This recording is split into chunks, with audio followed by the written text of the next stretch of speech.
Hello বন্ধুগণ, কাতলা মাছের তো তেল ঝোল ঝাল অনেক কিছুই ট্রাই করে দেখলেন। এবার একটু এই রেসিপিটাও ট্রাই করে দেখুন, আশা করছি খুব ভালো লাগবে। এই রেসিপিটির নাম হলো কাতলা ভাপা। একদম ঘরোয়া পদ্ধতিতে কোনো ঝামেলা ছাড়াই বানিয়ে নিন।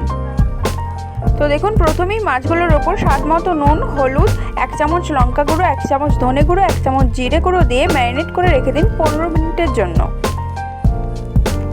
এরপর বাটার জন্য যে মশলাটি লাগছে তার জন্য দেখুন 2 চামচ সর্ষে, কালো সর্ষে আমি এখানে নিয়েছি, আর এখানে 4 চামচ আমি পোস্ত নিয়েছি। এগুলো ভালো করে বেটে নিন।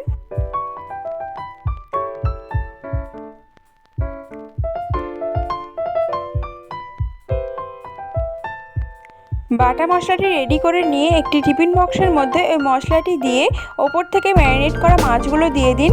মাছগুলো দেওয়ার পর ওই মশলা ধোয়া জলটি ওর মধ্যে দিয়ে দিন। আপনি যতটা গ্রেভি রাখতে চান